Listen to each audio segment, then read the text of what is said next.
Hermanitos, este es el jueves vocacional 3 de diciembre, día de oración por las vocaciones, día eucarístico. Además es el primer jueves del mes de diciembre, así que es un día muy especial para que quienes nos quede fácil visitar el Santísimo en nuestras parroquias lo hagamos y acompañemos al Señor. Cada primer jueves es muy especial para la adoración eucarística y también para la oración por las vocaciones. En este día estamos celebrando también la memoria de un gran santo.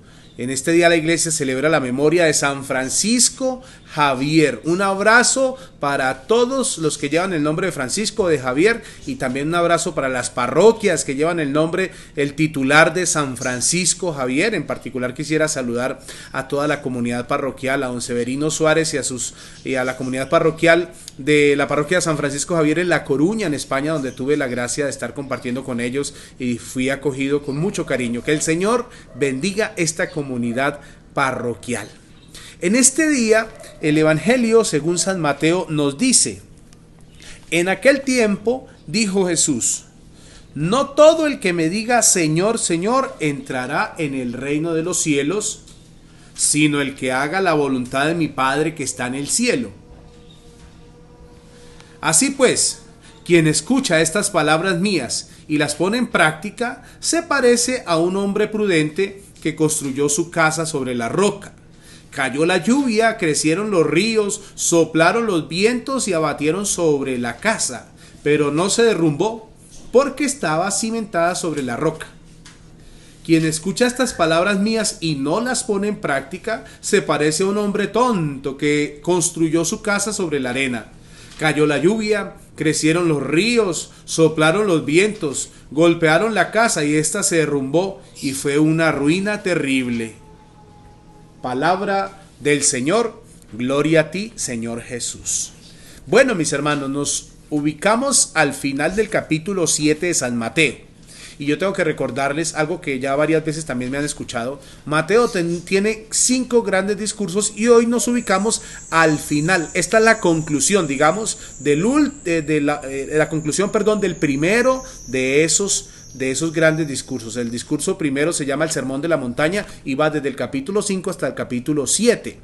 Y es importante lo que está el Señor diciendo.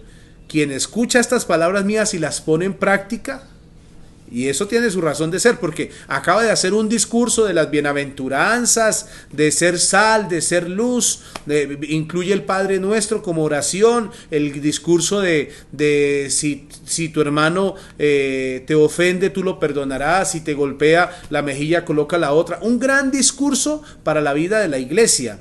Pero el problema es que para la comunidad se puede quedar en palabras, palabras, palabras. Como dice una canción muy antigua, ya la he nombrado otras veces, palabras, palabras, palabras, solo hay entre los dos. Entonces se puede quedar en un discurso muy bonito, como muchas veces, muchas de las predicaciones. ¿Qué tal el padre? No, muy buen predicador. ¿Y qué dijo? No me acuerdo. Entonces se quedó en palabras que entraron por un oído y se fueron por el otro, decimos nosotros también en nuestro ambiente. Y eso es lo que no quiere Jesús. Jesús quiere que esas palabras calen tanto en la vida de los cristianos, de los que lo siguen, de quienes lo acogen, que se lleven a la práctica. Por eso el Señor va a decir, no solo el que me diga Señor, Señor se va a salvar. Es decir, no nos podemos quedar en bonitas, en hermosas oraciones, muy bien dichas, muy bien elaboradas, oraciones hermosísimas, pero no pasaron de ser palabras, palabras, palabras. Y lo mismo a nivel de la fe. No, que yo soy un cristiano muy comprometido con mi fe, que yo soy un cristiano auténtico.